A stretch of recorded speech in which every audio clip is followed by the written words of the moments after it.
I've been back farming for about 4.5, 5 years now, but my dad's been doing it for close to about 35 years, yeah.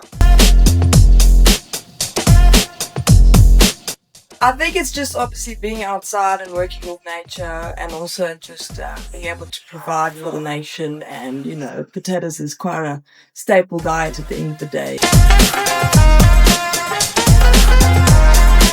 Obviously, market trends can be a challenge, and working with nature can also be a challenge. You know, where we are, we got smacked by hail the other day, but we're fortunate enough that we didn't plant grass spuds in the same place. So, you know, try and mitigate your risks and spread yourself out a little bit. But working with nature can be very challenging, but it can be very rewarding at the same time. Definitely chips. Nice.